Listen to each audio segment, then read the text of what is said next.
Good morning, everybody. Good morning, ma'am. Good morning, ma'am. Mm.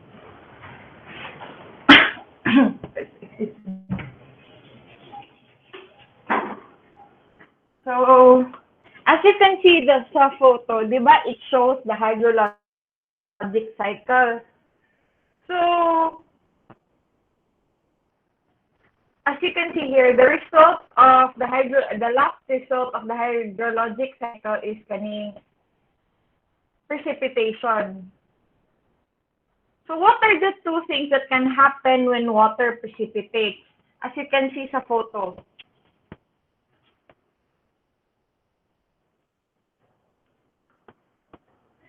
More, What do you think can happen once nga moabot ang water sa yuta?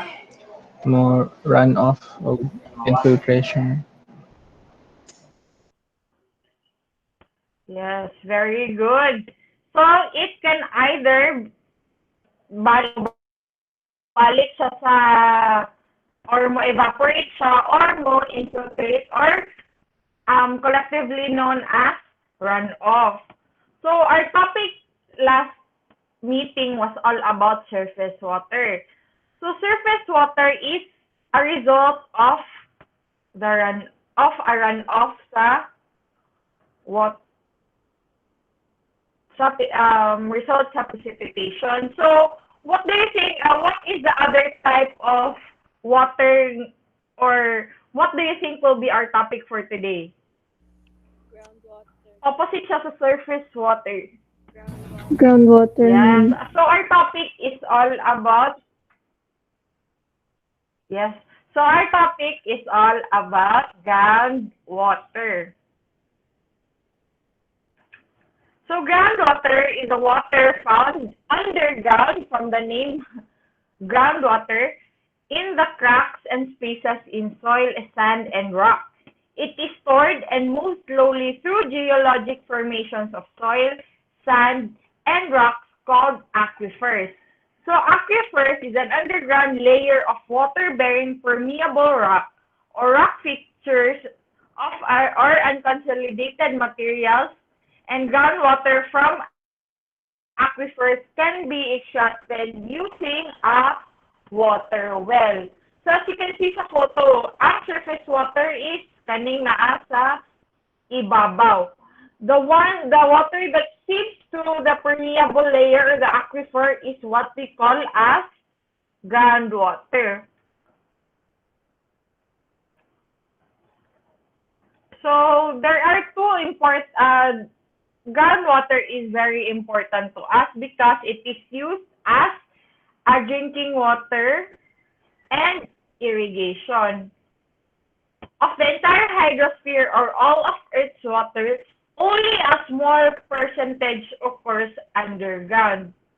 Nevertheless, this small percentage stored in rocks and sediments beneath Earth's surface is a vast quantity.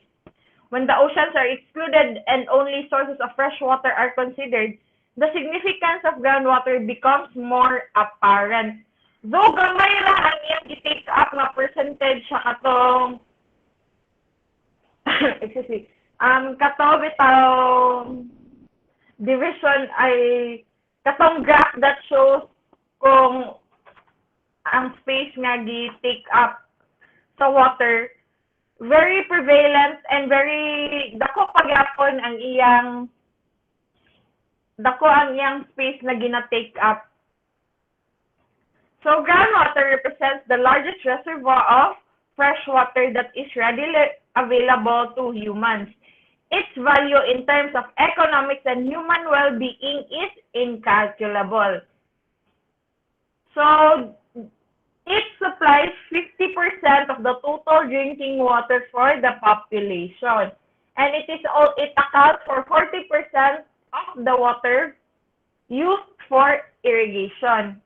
In some areas, however, overuse of the basic resource has caused serious problems, including stream flow depletion, land subsidence, and increased pumping costs. In addition, groundwater contamination resulting from human activities is a real growing threat in many places.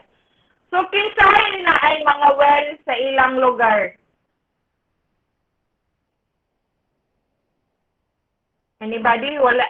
Kisay na ay kanang well sa ilang area? Wala, ma'am. So, kana lang, pangatanong na lang tayo mo hypothetically. Do you think ang kanang water nga gikan sa well is forever or always ba na siya naa? No, ma'am. No, ma'am. No, ma'am. No, ma'am. So, no. Because this type of water is very kanang dali ra sa mahurot.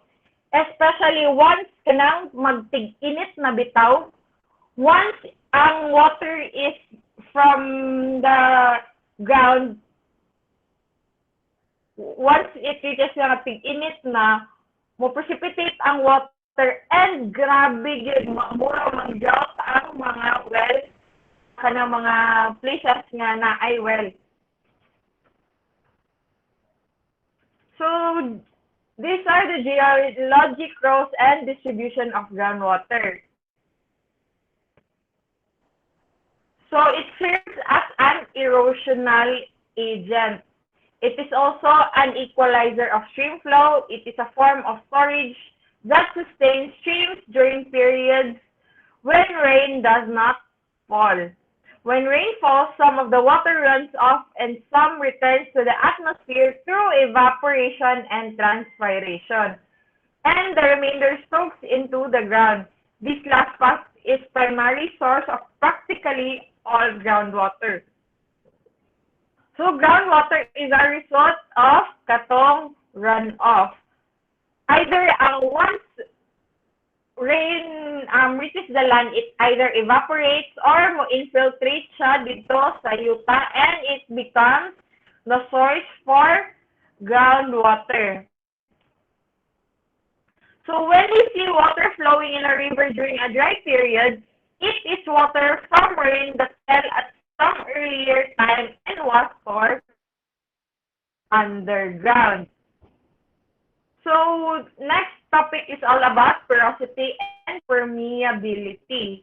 So groundwater is one of our most important and widely available resources. Yet people's perception of the subsurface environment from which it comes from are often unclear and incorrect. The reason is that groundwater is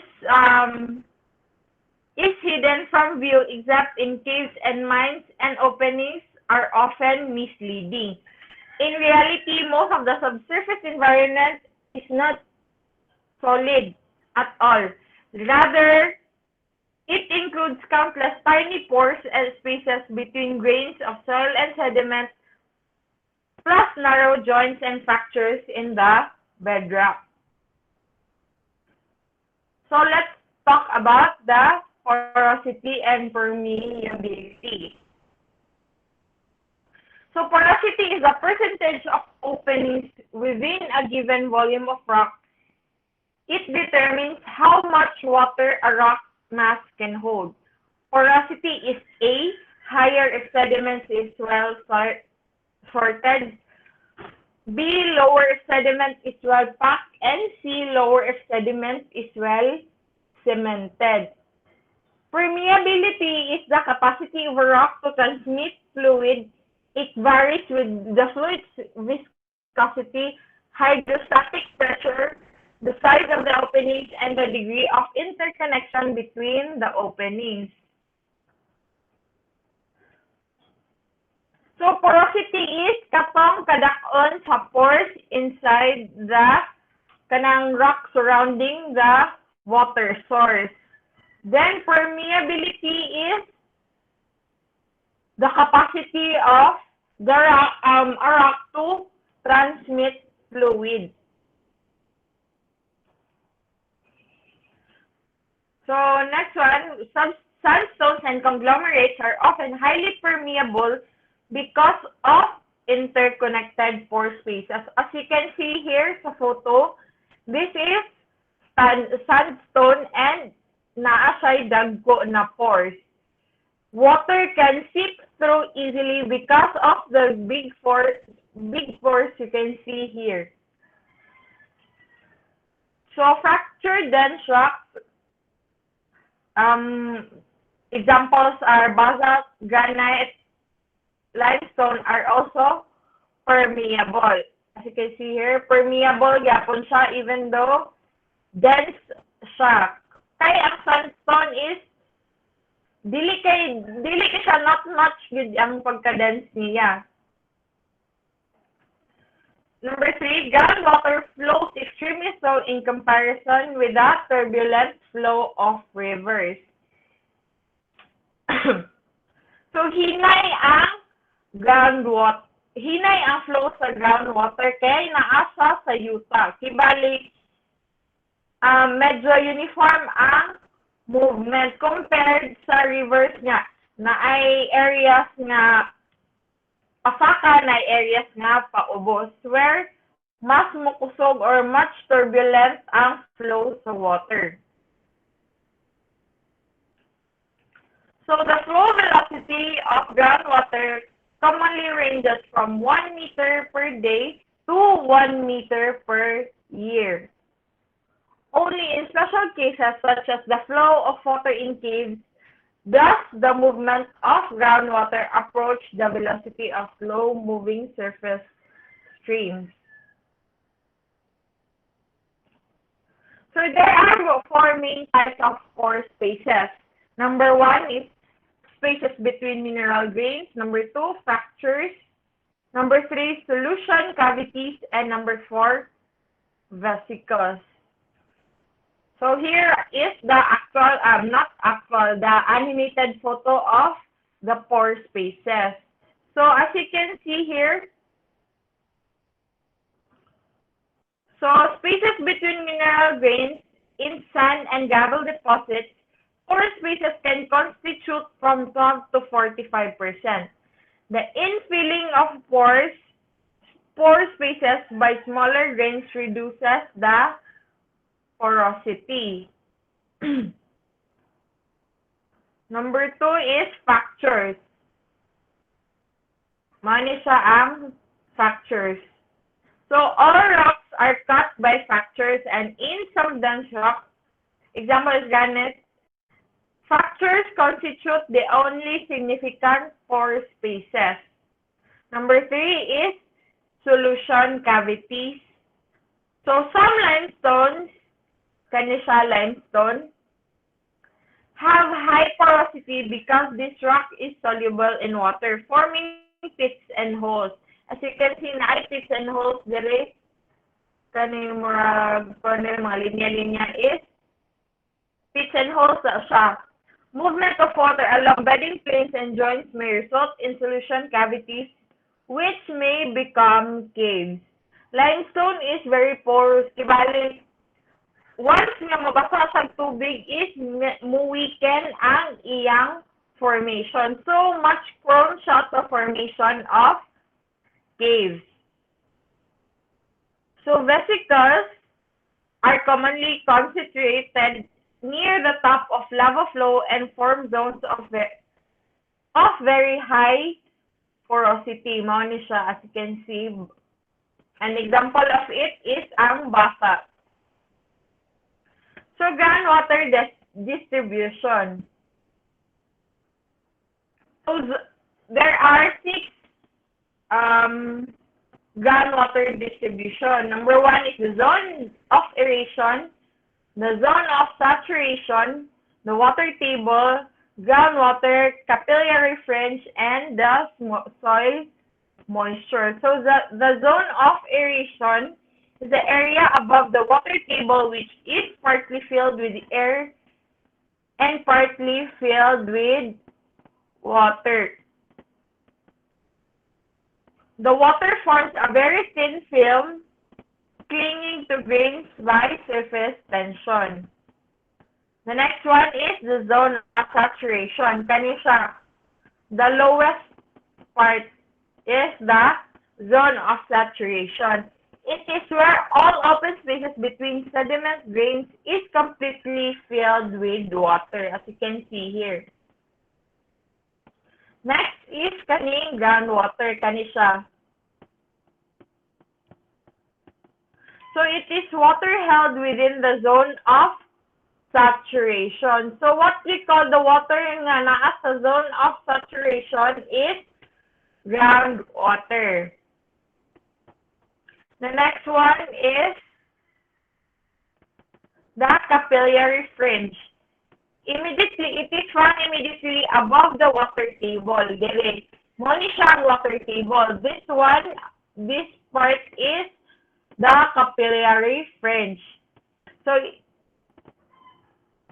it is held by surface tension in the spaces between the grains of soil and sediment. And the last one is the soil moisture. So, soil moisture is a groundwater held by molecular attraction as a surface film on soil particles. It is used by plants for life functions. Mo ni siya, soil moisture or soil water. So, soil water is the source of life para ani mga plants or animals because it is found at the topmost part where dali ra siya makuha. So, perch water table. It is produced when an impermeable layer, example shale, occurs within the zone of aeration. If a perch water table extends to the side of a valley, springs and seeps occur. Mao ni siya. As you can see na ay gravel or shale, impermeable siya. So, dili siya masudlan. So, dili ra mag-pack up ang water table. So, once mapuno ni siya, that is what we call as, it forms as springs and seeps. If busakan na sa mo, visible na siya sa ibabaw. So, groundwater movement. So, the movement of most groundwater is exceedingly slow from pore to pore. Hinay siya. Hinay ang iyang pag-move.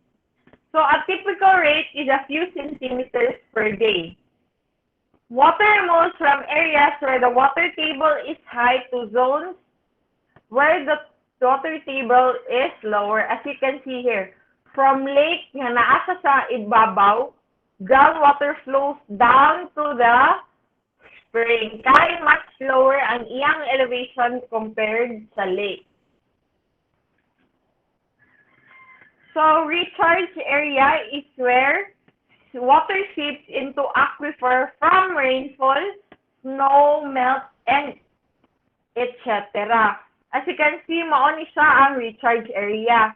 Diri matagak ang water or snow melt.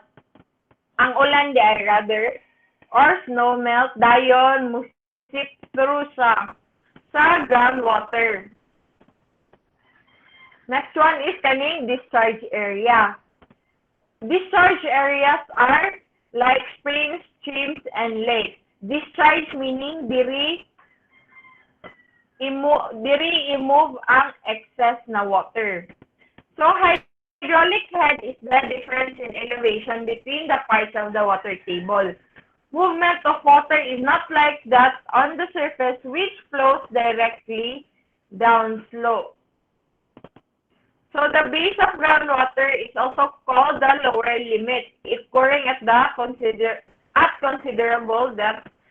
All pore spaces in the rocks are closed by high pressure and there is no free water. So, groundwater system is an open system in which water enters by surface water infiltrating into the ground. Mao ni siya. Water infiltrating to the ground. It moves through the system by percolating through the pore spaces of the rock. Mao ni siya. During a part, then ultimately leaves the system by seeping into streams or lakes, or what we call as discharge area. Mao ni siya, this symbolizes as, excuse me, as the discharge area. So, the groundwater system is an open system in which mao ni siya, as I've discussed kanina, it leaves the system by seeping into streams and lakes. Mao ni siya, water moves down to the land, then seeps through the rocks and sediments here, then moves to the streams and lakes found here. So there are spring and stream types. So what is a spring? It is a place where groundwater flows or seeps naturally to the surface. So it is sometimes spring water can also emerge from heated rock underground, giving rise to hot springs, which people have found to make delightful way of soaking away their problems. There are two types of spring. Na isa nga cold na apoy hot spring. Sa recognize mo ang photo sa ibabaw? Asan isa? Sa iligan na ni sa makita.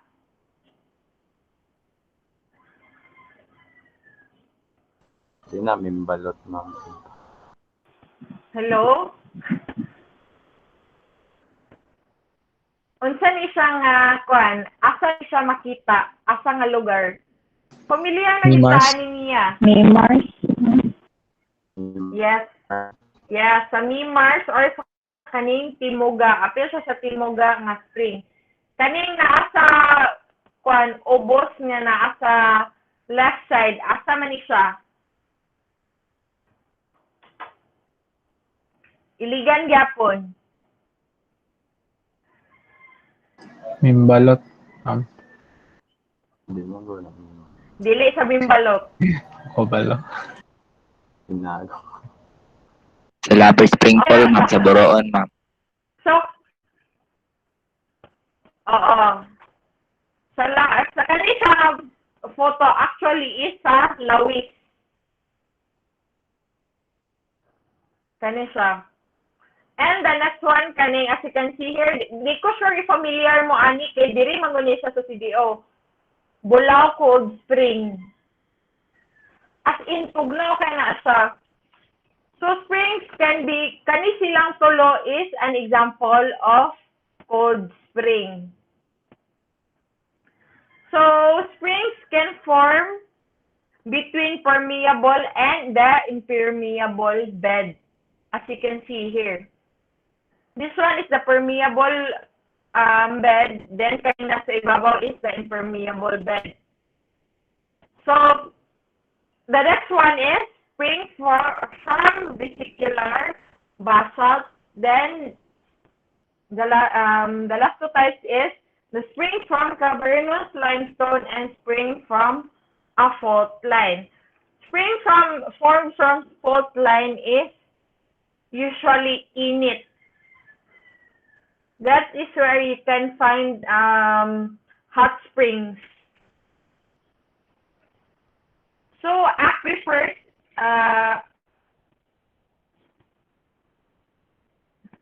so next one is geyser. Geyser is a thermal spring that intermittently erupts steam and boiling water. It requires certain conditions for their development. Number one, a body of hot rocks must lie relatively close to the surface. Number two, a system of irregular fractures must extend downward from the surface. And last one is a relatively large and constant supply of groundwater must be present. So, groundwater migrating through areas of recent igneous activity or hot rock becomes heated and when discharged to the surface produces thermal springs and geysers. Mao ni siya ang formation sa geysers. So once water flows into the area nga init, pag di na gani makaya ang heat, mulusot siya sa area nga naay buslot, and what we see is what we call as geyser. This is the actual GIF of the production of geysers. Mao na siya. Kusog kaayo kay built up pressure and heat ang reason nga nung mura sa buto sa ibabaw. The water produced from there is very hot due to the heat applied from below. This geyser is called the Old Faithful sa US. So streams is a body of water with surface water flowing within the bed and banks of a channel. The flow of a stream is controlled by three inputs: the surface water, the subsurface water, and the groundwater. So depending on its location or certain characteristics, a stream may be referred to be a variety of local or regional names. So large streams are called as river. So once groundwater seeps through so na impermeable layer dayon, once nga musaka ang water, then musip through, that is what we call as kaning stream. So there are two types of streams: the gaining streams and the losing streams. From the name, gaining is from the groundwater. From the groundwater, musaka siya sa stream. Tibali mo gain siya og water. Sa losing stream is mag-lose siya og water. There are two types of losing stream: the connected and the disconnected.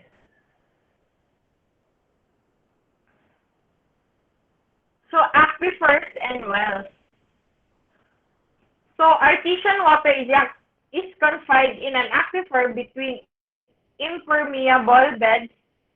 It is under pressure like water in a pipe where a well or fracture intersects it. The aquifer water rises in the opening, producing a flowing well or the artesian spring. So the affairs of artesian water requires: number one, the rock sequence must contain interbedded permeable and impermeable strata. Examples, sandstone and shale. The permeable beds are called aquifers. As you can see, here is the impermeable shale. Due to the impermeable surface, the confined water nga nasa tunga between the two impermeable layers is musaka siya padulong sa ibabaw. This is which results to the flowing well or the artesian water. So impermeable layers that hinders or prevents water movement are termed as aquitards. Clay is a good example.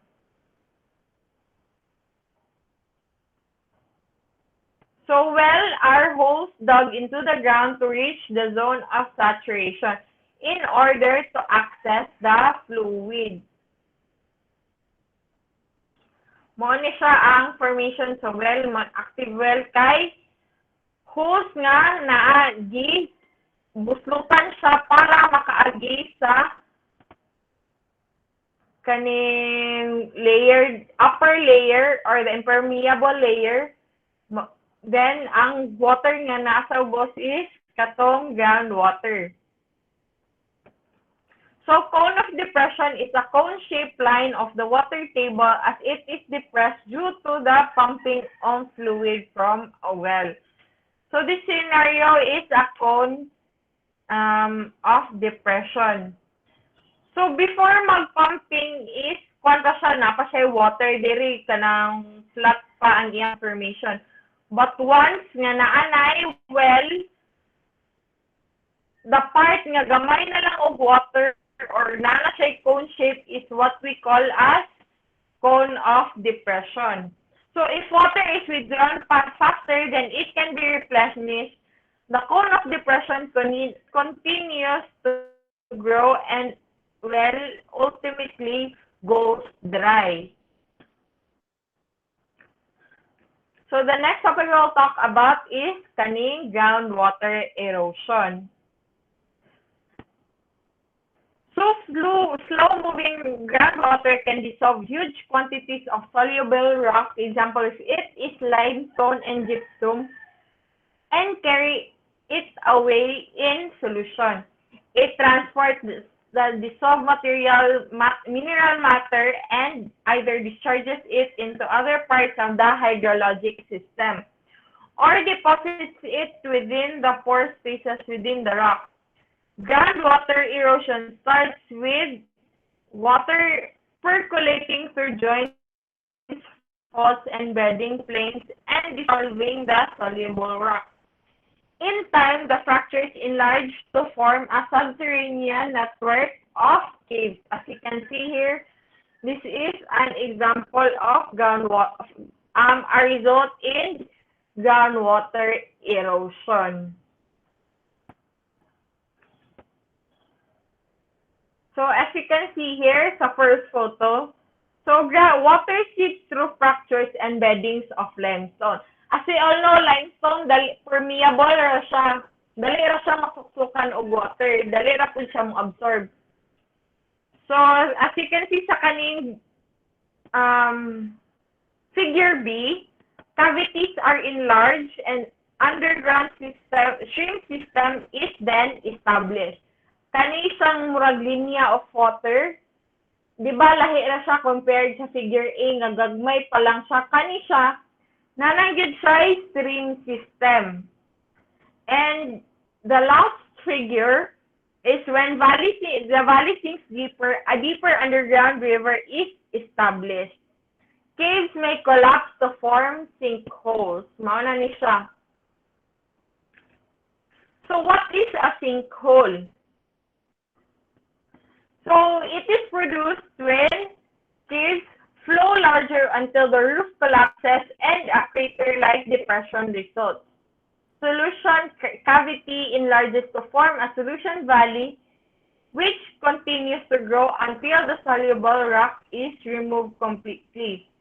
The most important dissolution reagent is carbonic acid, and sulfuric acid may also be present in the groundwater. Sinkhole does not form basta-basta lang. When there is a large concentration of carbonic acid or sulfuric acid, this results into the formation of sinkhole. There is a theory nga most sinkholes form in places nga limestone is most prevalent sa kaning formation. Kay limestone or sandstone is very dali ra siya crumble when it comes to contact with water. This photo, as you can see here, is a Guatemalan nga sinkhole. Pero napod tayo atong sinkholes diri sa Philippines. Mo ni siya is the pic on the left, as you can see, is an underwater sinkhole sa Romblon, and the pic on the right is the sinkhole in Cebu. As you can see, di ba, limestone ang kwandiri. Kung i-observe lang ninyo sa inyong makita is limestone ang rock na prevalent diri nga site. Kani po siya sinkhole sa underwater sinkhole is naasay buslot within the water. So the next one are caves. So caves are naturally formed subterranean open area or chambers or series of chambers commonly produced in limestone by solution activity. The difference between caves and sinkholes is na ay part nga dili pa siya musink gyud agad-agad, naa pa siya ila information of rocks that stabilizes it. Maoning mahitabo nga naay caves. So naba mo inahimbawan na caves dira sa Iligan? Kung sa Initaw, ma'am. Kung sa Okay. Kanisa is kung gini sa caves nga that can be found sa Iligan, pero dili kay sa familiar sa ato. I don't know if familiar ba mo. Kanisa, pick on the left is the Spelunking Cave sa Iligan. Then the next one is kaning Hindang Cave. Familiar mo, ana? dili, ma'am. Diba? Dili kita familiar, ana. So, kanisa, makita sa barangay Hindang daw ang kaning Hindang Cave from the name itself. So, there are also caves here in CDO nga very familiar kayo ang ngalan. Kaning pick on the right is the Makahambos Cave. Then, kaning pick on the left is the Munigi Cave. So, there are cave deposits. So, number one is kaning dripstone. Dripstone is a collective term for groundwater deposits formed by precipitation from slow percolating and dripping groundwater in rich mineral matter. Number two is kaning stalactite, an article-shaped cave deposit of dripstone hanging from a roof of a cave. Example of it is kaning muro bitaw gakatagak gikan sa ibabaw. That is what we call a stalactite.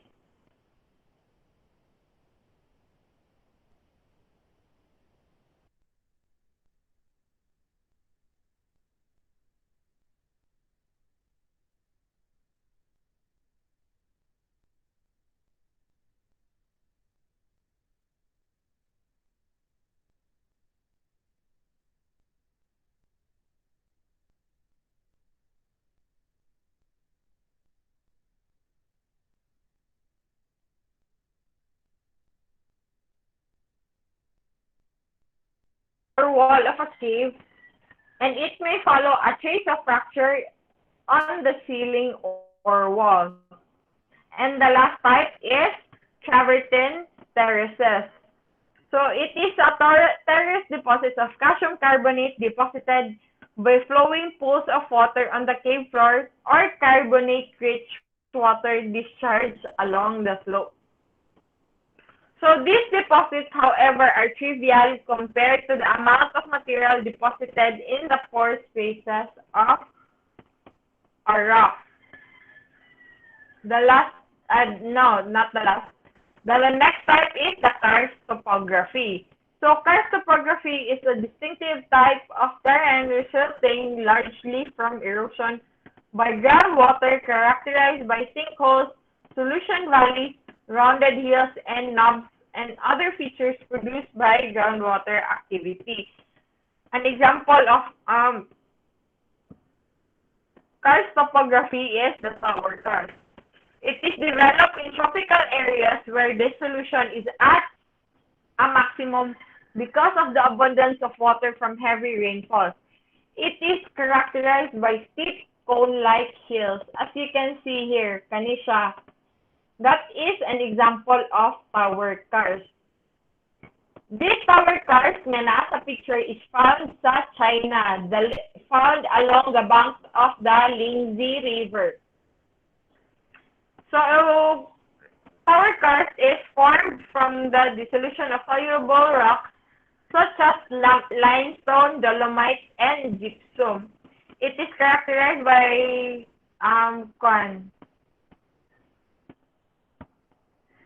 It is characterized by underground drainage systems with sinkholes and caves. It has also been documented for more weathering-resistant rocks such as quartzite, given the right conditions. The next type is the geode. So it is a roughly spherical hollow rock mass with its central cavity lined with mineral crystals. If i-search ganin na ninyong geode sa Google, daghan kayo nga type sa geode ang inyo makita. Na ay katong from minerals, na po'y geode made from sugar, na po'y geode made from chocolate. I-search ganin na ninyo, daghan kayo manggawas na type sa geode. Because geodes can be easily made. It is a geological secondary formation with thin sedimentary and volcanic rocks. Geodes are hollow, vaguely spherical rocks in which masses of mineral matter, which may include crystals, are secluded. Di gani mo mahibawaan nga geode siya unless i-open yun mo siya kay naa sa sulod ang hollow spaces. The crystals are formed by the filling of vesicles in volcanic and subvolcanic rocks by minerals deposited from hydrothermal fluids or by dissolution of syngenetic concretions and partial filling by the same or other minerals precipitated from water, groundwater, or hydrothermal fluids. Kaning mga crystals nga ma-form dire is due to the water passing through the rock nga naay gidala nga mineral. Dili na sa ang kaning mga kaning mga crystals inside, dili lang na sa kay basta-basta ni forma. It is due to the content of the water that passes through inside it. So this is how geode is formed. So sa kanan isa in the situation of igneous rock. So, a lava flow occurs due to a volcanic eruption. So, gas bubbles form as lava and flows from the vent. So, as lava cools with the gas bubbles, it turns into a rock. As the rock crystals grow and it pushes out the gas and water, creating a hole inside it. While the gas and water is being pushed out, the crystals also form from the gas and water. So the more ma-push out ang gas o water inside it, the more much prevalent ang kaning crystal formation.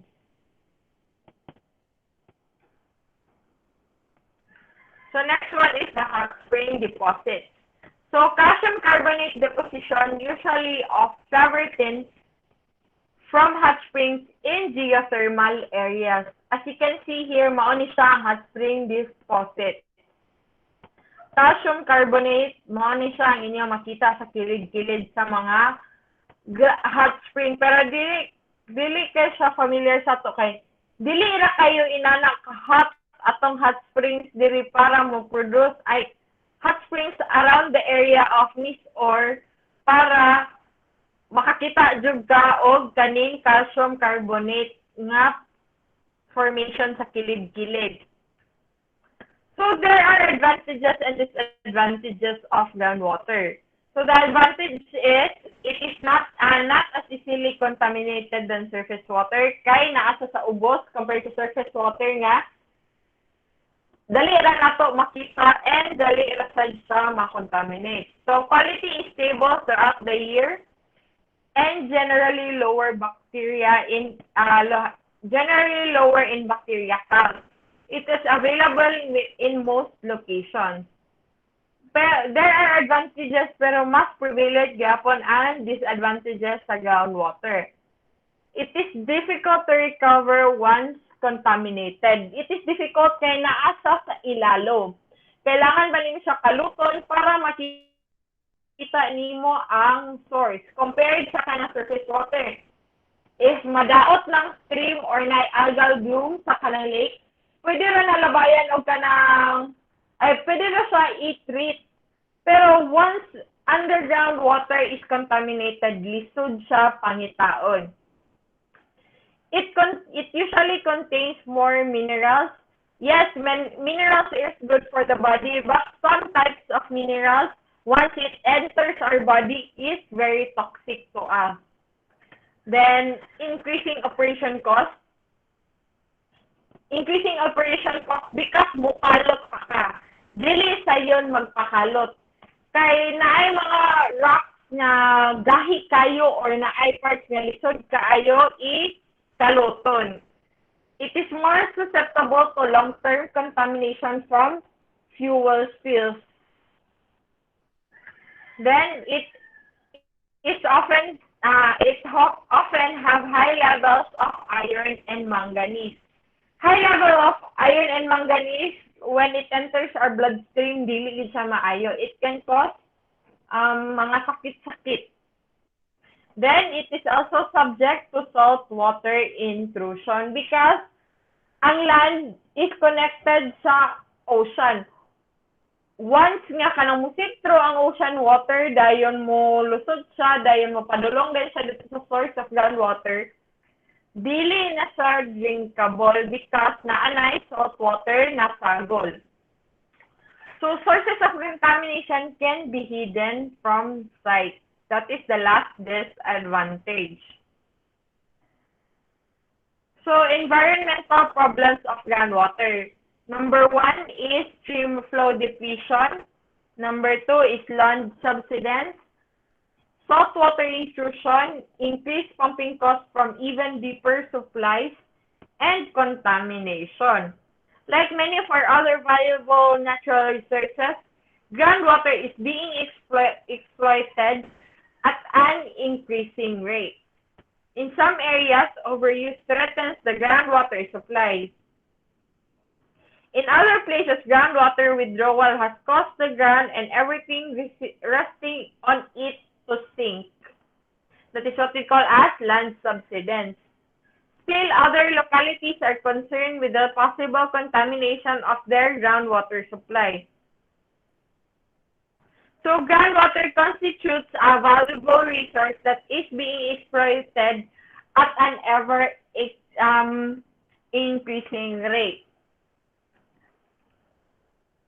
So, problems resulting from human activities. Number 1 is kanidud siya, pollution.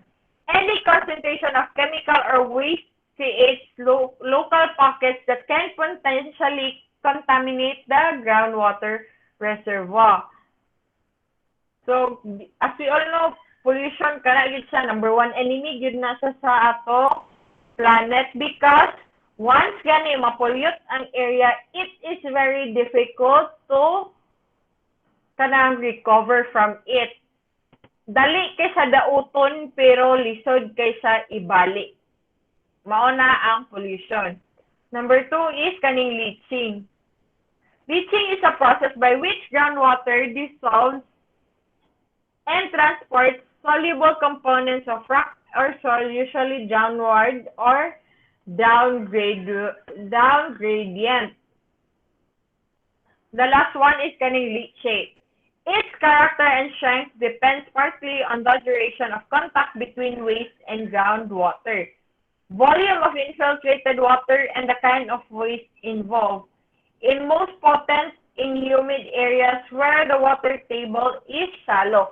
Parehas lang sa mga basurahan.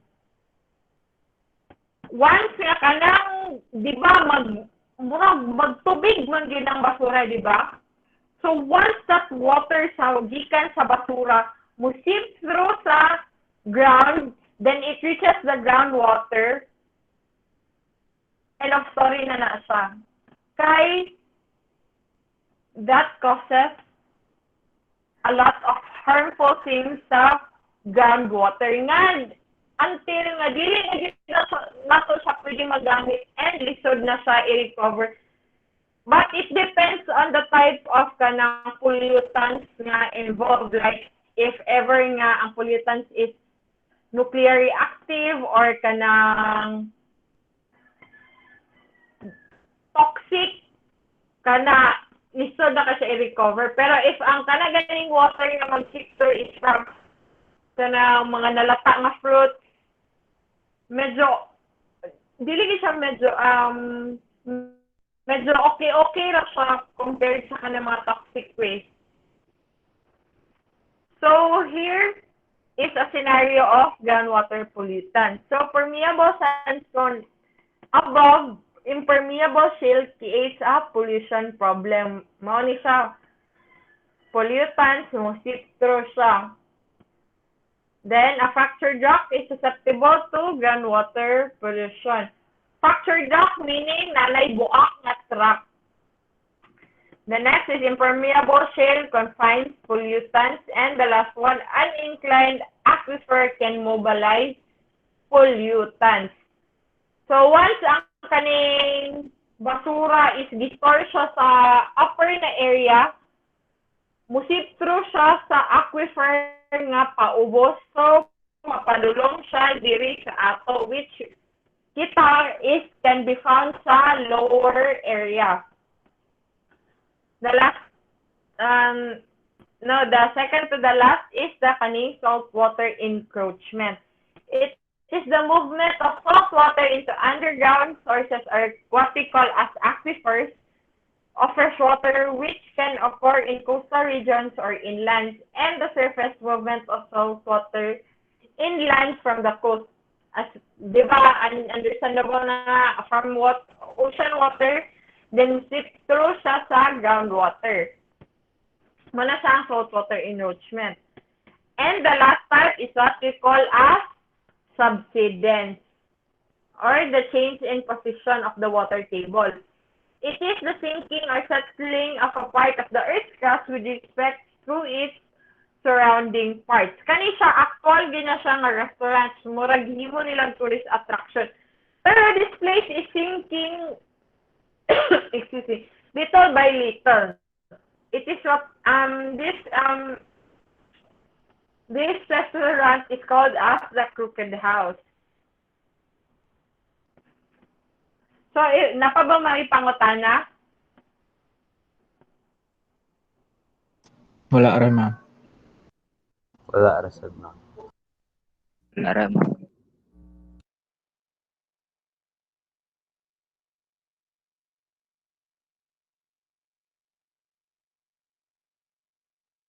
You can now head on to your Discord and do your activity.